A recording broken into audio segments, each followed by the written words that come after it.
नमस्कार जय श्री जगन्नाथ दर्शक बंधु ମୁଁ ଦେବାନନ୍ଦ ଆପଣଙ୍କୁ ସ୍ୱାଗତ କରୁଛି। ଦର୍ଶକ ବନ୍ଧୁ ଆମେ ଆଜି ପହଞ୍ଚିଛେ ଖଣ୍ଡଗିରି ମେଳାରେ ଏବଂ ଖଣ୍ଡଗିରିରେ ଆମ ସହିତ କୁମ୍ଭ ମେଳାର ଯୋଉ ଖଣ୍ଡଗିରି କୁମ୍ଭ ମେଳାର ନିଜେ ଅଧ୍ୟକ୍ଷ ଆମ ସାଙ୍ଗରେ ଯୋଡ଼ି ହେଇଛନ୍ତି। ଆଜି ଆମ ସହିତ ଯୋଡ଼ି ହେଇଛନ୍ତି ସିଧାସଳଖ ତାଙ୍କ ସହିତ କଥା ହେବା।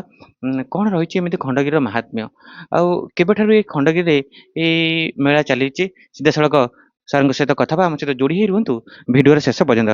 ସାର୍ ଆପଣଙ୍କୁ ପ୍ରଣାମ ଏବଂ ଆମ ଚ୍ୟାନେଲକୁ ସ୍ୱାଗତ। ସାର୍ ଆମ ଦର୍ଶକ ବନ୍ଧୁମାନଙ୍କୁ କଣ କହିବେ ଆପଣ ଯେହେତୁ ଖଣ୍ଡଗିରି ମେଳାର ଅଧ୍ୟକ୍ଷ ଆମ ଦର୍ଶକ ବନ୍ଧୁମାନଙ୍କୁ କଣ ବାର୍ତ୍ତା ଦେବେ? ଜୟ ଜଗନ୍ନାଥ।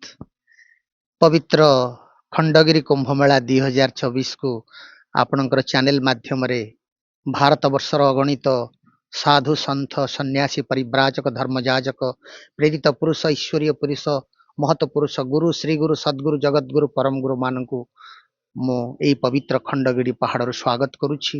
ସମସ୍ତ ସାଧୁ ସନ୍ଥ ସନ୍ନ୍ୟାସୀ ମାନେ ବହୁ ସଂଖ୍ୟାରେ ଏହି ପବିତ୍ର ଐତିହାସିକ ଖଣ୍ଡଗିରି କୁମ୍ଭ ମେଳାରେ ଅଂଶଗ୍ରହଣ କରନ୍ତୁ ଏ ନିବେଦନ କରୁଛି। କେବଳ ସାଧୁ ସନ୍ଥ ସନ୍ନ୍ୟାସୀ ଏ ଖଣ୍ଡଗିରି କୁମ୍ଭ ମେଳାରେ ଅଂଶଗ୍ରହଣ କଲେ ଯଥେଷ୍ଟ ହେବ ନାହିଁ।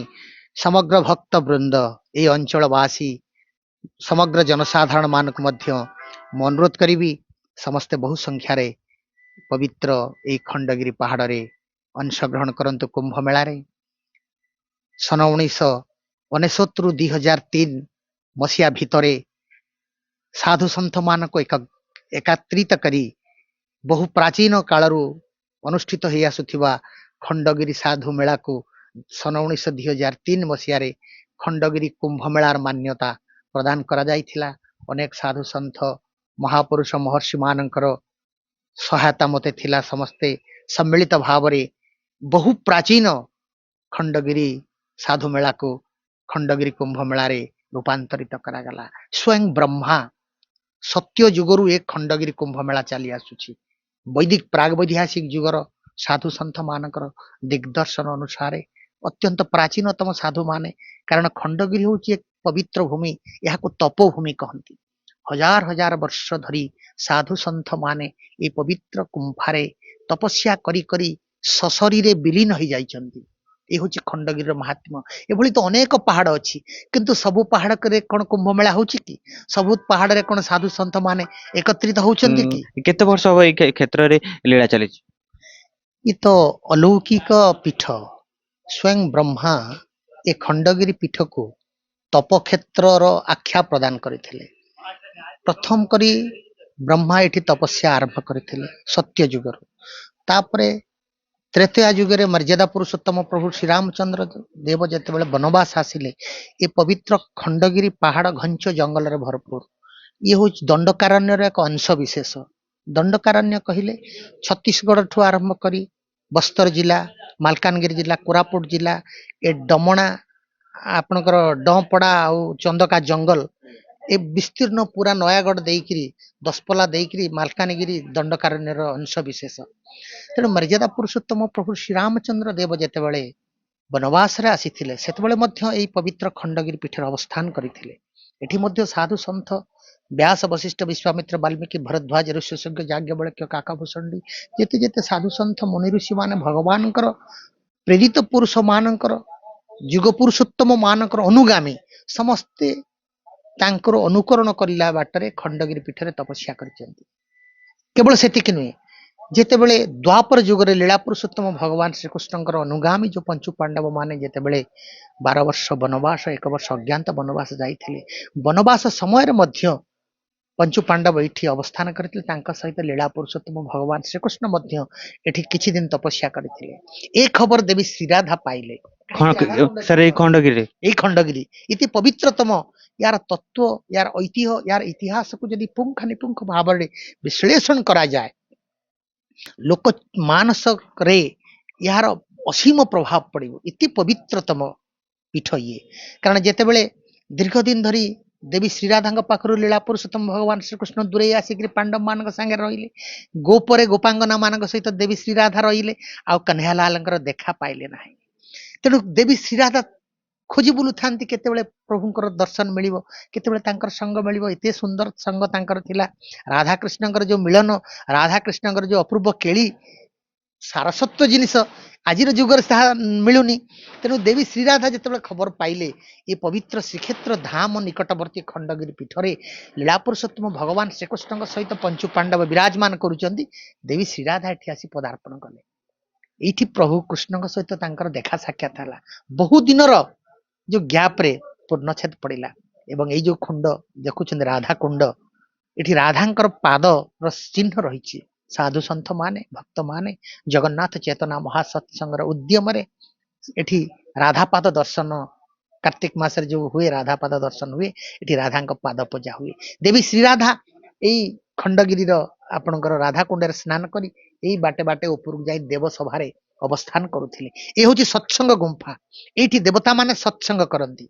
ଗୁରୁ ମାନେ ସାଧୁ ସନ୍ଥ ମାନେ ଏଇଠି ଦେଖୁନାହାନ୍ତି, ୟାର ରୂପ ଦେଖନ୍ତୁ। ଉପରେ ଛାତ ଭଳି ରହିଛି, ଏଠି ଆସ୍ଥାନ ରହିଛି। ଏଠି ଆମେ ଯେମିତି ସାଧୁ ସନ୍ଥ ମାନେ, ଖଣ୍ଡଗିରି କୁମ୍ଭ ମେଳା ହଉଛି ତପକ୍ଷେତ୍ର, ତପସ୍ୟାର କ୍ଷେତ୍ର। ଏଇ ଯୋଉ ସାର୍ ଏଇ ଯୋଉ ସାଧୁ ସନ୍ଥଙ୍କ ଲୀଳାଟା କେବେଠାରୁ ଏଇ କ୍ଷେତ୍ରରେ ଚାଲିଲା? ଆପଣଙ୍କର ସାଧୁ ସନ୍ଥ ବ୍ରହ୍ମା ତ ସ୍ୱୟଂ ଆରମ୍ଭ କରିଥିଲେ, ତାପରେ ବୈଦିକ ଯୁଗର ମଧ୍ୟ ସାଧୁ ସନ୍ଥ ମାନେ ଏଠି ତପସ୍ୟା କଲେ। ବହୁ ପ୍ରାଚୀନ ଯୁଗରୁ ଏବଂ ଲୋକ କଥା କହେ, କିମ୍ବଦନ୍ତୀ କହେ, ପୁରାଣ ଲୋକମାନେ କହନ୍ତି ଯେ ଏଠି ଶହ ଶହ ବର୍ଷ ଧରିକିରି ସାଧୁ ସନ୍ଥ ମାନେ ତପସ୍ୟା କରି କରି କରି କରି ଏ ମାଟିରେ ବିଲୀନ ହୋଇଯାଇଛନ୍ତି। ଏ ପଥର ଖଣ୍ଡ ଭିତରେ ସାଧୁ ମାନଙ୍କର ସନ୍ଥ ମାନଙ୍କର ମାନେ ନିର୍ବିକଳ୍ପତ୍ୱ ପ୍ରାପ୍ତି ହେଇଛି। ଏ ମାଟିକୁ ଆମେ କାହିଁକି ପ୍ରଣାମ କରୁ? ସାଧୁ ସନ୍ଥ ମାନେ କାହିଁକି ଏଠିକି ଛୁଟି ଆସନ୍ତି? ୟାର ମହାତ୍ମ୍ୟ ହଉଛି এইଭଳି ସାଧୁ ସନ୍ଥ ମାନେ ଏ ପବିତ୍ର ପୀଠରେ ଶହ ଶହ ବର୍ଷ ଧରିକି ତପସ୍ୟା କରି ଏଥିରେ ମିଶି ଯାଇଛନ୍ତି, ନିର୍ବାଣ ପ୍ରାପ୍ତି ହେଇଛନ୍ତି, ନିର୍ବିକଳ୍ପତ୍ୱ ପ୍ରାପ୍ତି ହେଇଛନ୍ତି। ଏବଂ ଆଜି ମଧ୍ୟ ଅନେକ ବୟସ୍କ ସାଧୁ ସନ୍ଥ କହନ୍ତି, ମୁଁ ଯାହା ଶୁଣିଛି ଯେ ଅନେକ 300-400 ବର୍ଷର ସାଧୁ ସନ୍ଥ ବି ଏଠି ଏବେ ବି ତପସ୍ୟା କରୁଛନ୍ତି। ଏବେ ବି ତପସ୍ୟା କରୁଛନ୍ତି? ସେମାନେ ଜାଗରିତ ହୁଅନ୍ତି ଏଇ କୁମ୍ଭ ମେଳା ସମୟରେ। ଯେତେବେଳେ ସାଧୁ ସନ୍ଥ ମାନଙ୍କର ସାନ୍ନିଧ୍ୟ ଖଣ୍ଡଗିରି ପାହାଡ ପାଏ, ସେମାନେ ଜୀବନ୍ତ ହେଇ ଉଠନ୍ତି। ତାଙ୍କ ସାଙ୍ଗରେ ମଧ୍ୟ କେତେକ ସାଧୁ କହନ୍ତି, ମୁଁ ଦେଖିଛି ବହୁତ କଙ୍କାଳ ସାର ହେଇକିରି ଗୋଟେ ବାଡି ଧରିକିରି ବୁଲୁଥିବାର, ହାତ ହଲେଇକିରି ଆଶୀର୍ବାଦ କରୁଥିବାର ମତେ ଲାଗିଲା। ସେ ସାଧୁ ସନ୍ଥ ମାନଙ୍କର ତାଙ୍କର ଯାହା ପରିପ୍ରକାଶ। କିନ୍ତୁ ସାର୍ ଆଜି ସାରା ଭାରତରୁ ସାଧୁ ସନ୍ଥ ମାନେ ଆସିଛନ୍ତି। ସାରା ଭାରତ ବର୍ଷରୁ ଆପଣ ନାଗା ବାବା କହନ୍ତି, ହିମାଳୟରୁ, ଉତ୍ତରପ୍ରଦେଶରୁ, ଆପଣଙ୍କ ରାଜସ୍ଥାନରୁ, ବିହାରରୁ, ବିଭିନ୍ନ ପ୍ରଦେଶରୁ ସାଧୁ ସନ୍ଥ ମାନେ, ଛତିଶଗଡରୁ, ୱେଷ୍ଟ ବେଙ୍ଗଲରୁ, ବହୁତ ଅଞ୍ଚଳରୁ ସାଧୁ ସନ୍ଥ, ଉତ୍ତରାଖଣ୍ଡରୁ ସାଧୁ ସନ୍ଥ ମାନେ ଆସୁଛନ୍ତି। ଧୀରେ ଧୀରେ ଧୀରେ ଧୀରେ ଅତି ଆଧୁନିକ ଯୁଗର ଯୋଉ ସନ୍ଥ ସମାଜ ସାଧୁ ସନ୍ଥ ମାନଙ୍କ ଭିତରେ ସେଇ ଯୋଉ ଜାଗରଣଟା ଧୀରେ ଧୀରେ ସୃଷ୍ଟି ହଉଛି ଖଣ୍ଡଗିରି ପ୍ରତି। ଆଗରୁ ଆପଣ ଏଇଠୁ 30 ବର୍ଷ ତଳର କଥା ମୁଁ ବି ଶୁଣିଛି, ବହୁ ସାଧୁ ସନ୍ଥ ଏଠିକି ଆସୁଥିଲେ। ଏବେ କିନ୍ତୁ କମି ଯାଇଛି। ସେତେବେଳେ ରାସ୍ତାଘାଟର ଏତେ ସୁବିଧା ନଥିଲା, ବସର ସୁବିଧା ନଥିଲା, କମ୍ୟୁନିକେସନ ସୁବିଧା ନଥିଲା। ଲୋକ ସାଧୁ ମାନେ ଖଣ୍ଡଗିରି କୁମ୍ଭ ମେଳାକୁ ଯାଉଛନ୍ତି ମାନେ ମାସକ ଆଗରୁ ଚାଲି ଚାଲି ଚାଲି ଚାଲିକିରି ଆସୁଥିଲେ। ଏବେ ତ ଏତେ ସୁନ୍ଦର ବିଧି ବ୍ୟବସ୍ଥା, ରାସ୍ତା, ଟ୍ରେନ, ବସ୍ ସବୁର ସୁବିଧା ହେଇଗଲାଣି। ତଥାପି ଧୀରେ ଧୀରେ ଏଇ ଯୋଉ ଜାଗରଣ, ଶ୍ରୀ ଜଗନ୍ନାଥ ଚେତନା ଜାଗରଣ କାର୍ଯ୍ୟକ୍ରମ ଯୋଉ ଆରମ୍ଭ ହେଇଛି ଖଣ୍ଡଗିରି କୁମ୍ଭ ମେଳାରେ, ଯେ ଏଇ ଅମୃତମୟ ଭାବଧାରାର ଦିବ୍ୟ ଚିନ୍ତାଧାରାର ସାଧୁ ସନ୍ଥ ମାନଙ୍କର ସ୍ପର୍ଶ ସାନ୍ନିଧ୍ୟ ସାହଚର୍ଯ୍ୟ ପାଇବା ପାଇଁ ଲୋକମାନଙ୍କ ଭିତରେ ଏକ ଜାଗରଣ ସୃଷ୍ଟି କରିବାର ଆବଶ୍ୟକତା ପଡିଛି। ସାର୍ ଆଉ ଗୋଟେ କଥା କହିବି ଯେ ଆମେ ଦେଖୁଛୁ ଅନେକ ସାଧୁ ସନ୍ଥ ଆସିଛନ୍ତି, ତା ଭିତରେ ସ୍ୱୟଂ ପ୍ରଭୁ ବି ଆସି ଯାଇଥାଇ ପାରନ୍ତି। ନିଶ୍ଚିତ। ଏବଂ ଅନେକ ସାଧୁ ସନ୍ଥ ମାନେ କହନ୍ତି, ହାତ ଯୋଡିକିରି ମୁଁ ସେ ଜଗଜ୍ଜନନୀ ପରମ ବନ୍ଦନିଆ ଆମର ବାରଭୁଜି ମାଙ୍କୁ ନିବେଦନ କରିବି, ତାଙ୍କର ପ୍ରଣିପାତ ନିବେଦନ କରିବି। ଏ ସମଗ୍ର କୁମ୍ଭ ମେଳା ତରଫରୁ ମୁଁ କୋଟି କୋଟି ପ୍ରଣାମ ଦେବି ବାରଭୁଜି ମାଙ୍କୁ। ଅନେକ ସାଧୁ ସନ୍ଥ ମାନେ କହନ୍ତି, ଆମ ଭିତରେ ବି ମା ଆସିକିରି ଆମ ସାଙ୍ଗରେ କେତେବେଳେ ବସିକିରି ପ୍ରସାଦ ସେବନ କରନ୍ତି। ପେଟ ପୁରିଯାଏ, ଅନ୍ନ ଥିଲେ ଡାଲମା ସରିଯାଏ, ଡାଲମା ଥିଲେ ଖଟା ସରିଯାଏ। ସାଧୁ ସନ୍ଥ ମାନେ ତାଙ୍କର ଅନୁଭୂତି ବର୍ଣ୍ଣନା କରିବା ଭିତରେ ମୋ ସହିତ ଯେତେବେଳେ ଆଲୋଚନା କରନ୍ତି, କହନ୍ତି ଆମେ ବି ଏମିତି ଅନୁଭବ କରିଛୁ, ସତେ କି ମା ମନ୍ଦିରରୁ ସେ ଆମ ସାଙ୍ଗରେ ବସି ପ୍ରସାଦ ଖାଉଛନ୍ତି। ଏଭଳି ତାଙ୍କ ଭିତରେ ସେ ଭାବାନ୍ତର ସୃଷ୍ଟି ହୁଏ। ତେଣୁ ଭାବନା, ଭାବର ଆଧାର ଅଟନ୍ତି ଈଶ୍ୱର ଭାବେ, ତାଙ୍କୁ ହୃଦୟ ବାନ୍ଧି ପାର। ଭାବର ଅଭାବେ ହେବେ ସାତପର, ନ ମିଳନ୍ତି ପ୍ରଭୁ କେବେ ବାରମ୍ବାର। ଭାବଗ୍ରାହୀ ହଉଛନ୍ତି ପ୍ରଭୁ। ତେଣୁ ଜଗଜ୍ଜନନୀ ପରମ ବନ୍ଦନିଆ ବାରଭୁଜି ମା ହୁଅନ୍ତୁ, ସଚିଦାନନ୍ଦ ପରମେଶ୍ୱର ପରମାରାଧ୍ୟ ଜଗନ୍ନାଥ ମହାପ୍ରଭୁ ହୁଅନ୍ତୁ, ଏମାନେ ହଉଛନ୍ତି ଭାବରେ ବାନ୍ଧି ରଖିଛନ୍ତି ସାଧୁ ସନ୍ଥ ଭକ୍ତ ମାନଙ୍କୁ।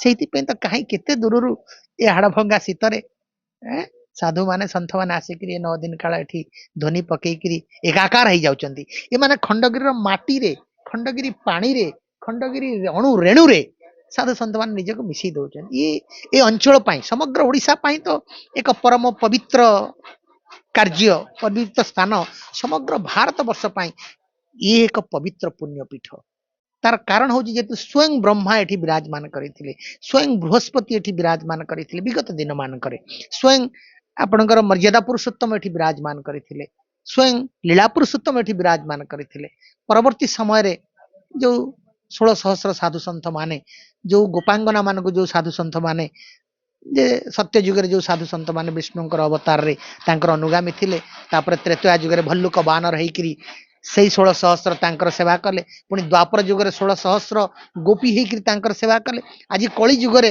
16 सहस्र साधु संत माने ए खंडगिरी चतुर्पार्श्व रे खंडगिरी कुंभ मेला रे एकत्रित हेइकरी समग्र विश्ववासी को आशीर्वाद करूचंती कल्याण करूचंती ସାର୍ ଏମିତି କଥା ଆସୁଛି କଳିଯୁଗ ଶେଷରେ ଖଣ୍ଡଗିରିରେ ଅନେକ ଲୀଳା ହବ ବୋଲି ତା ବିଷୟରେ ଟିକେ କିଛି निश्चित भाव रे ये होची मालिकार कथा कलिजुग शेष तो आउ कौन आपण माने कलिजुग शेष माने मनीषर अंतर्निहित चेतनार समाप्ति हम जो ऐश्वर्य चेतना जागरित हो जाइए मनीषर अंतकरण भितरे सत धीरे धीरे अपसरी जाइए असतर वातावरण मनीष शरीर भितर अहंकार अपसंस्कार कुसंस्कार यार परिसमाप्ति होची कलिजुगर समाप्ति कली जुग ताकू कहीं कुआगला जोते बेले कली व्यापी गला कली कहीं व्यापिला मनीष अहंकारी हो गला गर्वी हो गला माने ता भितरे दिव्यत्व रहिलानी मानविकता रहिलानी अपसंस्कार भरपूर हो गला से कली कला यही तो है कलिजुगर जदि आप साहित्यिक भाषागत दृष्टिकोण विश्लेषण करती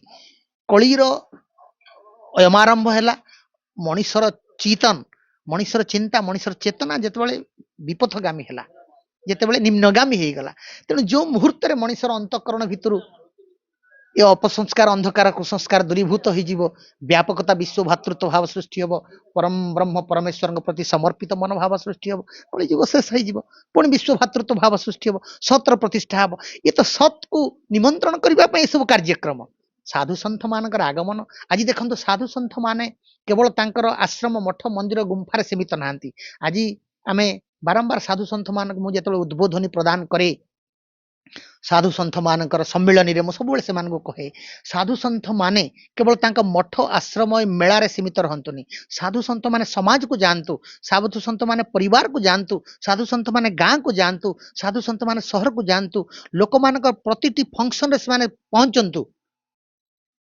लोक समाजर लोक परिवार लोक साधुर दिव्यतार संस्पर्श आसवा दरकार साधुर आशीर्वाद लाभ करंतु साधु भितर जो आध्यात्मिक भाव रही ये संसार विच्छुरित हो दरकार तभी तो मनीष भितर अंधकार अपसंस्कार कुसंस्कार दूरीभूत हम ईश्वरीय प्राप्ति हम ना निज घर संसार पिला छुआ ज्ञाति कुटुंब आत्मीय स्वजन मान को छाड़ी साधु संसार छाड़ी तपस्या करुच्ची कहीं तार तो निजर कहीं नहीं ताले साधु तपस्या करुच्ची कहीं ए संसार लोक मान जदि साधुर तपस्यार फल जदि सांसारिक लोक मान काम न आसब ताहले तेणु से आज साधु तार आश्रम भितर सीमित न रो आज सन्थ निजर गुंफार सीमित न रो सामाजिक चलनी भितर घरे घरे पूरे पूरे ओतप्रोत भावे सन्थ तार उपस्थिति को जाहिर करू पारिवारिक कार्यक्रम भितर सन्थ जो पहुंची जीव गोटाए पवित्रता फुटी उठिब तेणु आसतु आम कोटि कोटि साधु सन्थ मान को मु हाथ जोड़ी कोटि कोटि प्रणाम निवेदन करी एवं समस्त स्वागत करी पुणी थरे स्वागतम सुस्वागतम साधु सन्त हे भारत वर्षर हे आर्यावर्तर साधु सन्थ माने ये पवित्र खंडगिरी कुंभ मेला को मु समस्त स्वागत करुच्ची सर गोटे कथा शेष सर एत साधु सन्थ भितर एमती जड़े जड़े आम देखुचु आसला बेले तले देखिलु कि साधु भितर एमती आक्षेप प्रति आक्षेप चलता सब साधु भितर एमती सब समानता रहा निहाती आवश्यक किंतु सेमिति किछि नाही समस्ते एकाकार हेकिरी कुंभ मेला आसुचंती रात्रि प्रभाव तरे आपणकर राधा कुंड रे गुप्त गंगा रे समस्ते स्नान करिवे एकाकार हे आरती करिकिरी कुंभ मेलार शुभ उद्घाटन करिवे साधु संत माने खूब संयत एकाकार हेकिरी अछंती सामग्रिक भावे समस्ते एकाठी अछंती काहा मनरे किछि विद्वेष नाही खंडगिरी कुंभ मेला एक ऐतिहासिक कुंभ मेला तेणु समस्तंकर एक मन एक प्राण रे साधु संत माने एकत्रित अछंती साम्य ऐक्य एकात्मतार वार्ता जगत को प्रदान करुछंती एथरे द्विधा करिवार नाही संशय करिवार आदौ अवकाश नाही सबु साधु संत माने अत्यंत पवित्र अत्यंत महनीय अत्यंत भावद्वीपक ईश्वर समर्पित तेणु समस्ते एकत्रित समस्ते समस्त भितर विश्व भातृत्व भाव रही समस्ते एकाकार आ विशेष कर खंडगिरी कुंभ मेला हूँ एकाकार प्रतीक एकात्मतार प्रतीक जय जगन्नाथ जय ସାର୍ ଆପଣଙ୍କୁ ବହୁତ ବହୁତ ଧନ୍ୟବାଦ। ଦର୍ଶକ ବନ୍ଧୁ ଏଠି ରହୁଛୁ ସିଧାସଳଖ ଶୁଣୁଥିଲେ ଖଣ୍ଡଗିରି ମେଳାର ନିଜେ ଅଧ୍ୟକ୍ଷ ବାର୍ତ୍ତା ଦେଉଥିଲେ କିନ୍ତୁ ଆଜିର ଅଧ୍ୟକ୍ଷ ଏଠି ବିରାମ ଦେଉଛୁ ଆଉ ଏକ ନୂତନ ଅଧ୍ୟାୟରେ ଆପଣଙ୍କ ସହିତ ସାକ୍ଷାତ ବଛ ପର୍ଯ୍ୟନ୍ତ ରହୁଛୁ। ଜୟ ଶ୍ରୀ ଜଗନ୍ନାଥ ଜୟ ପଞ୍ଚସଖା जय खंडगिरी कुंभ मेला जय खंडगिरी कुंभ मेला जय साधु संत जय जय जय साधु संत जय जगन्नाथ जय बारह भुजा जय जगन्नाथ जय जय जगन्नाथ जय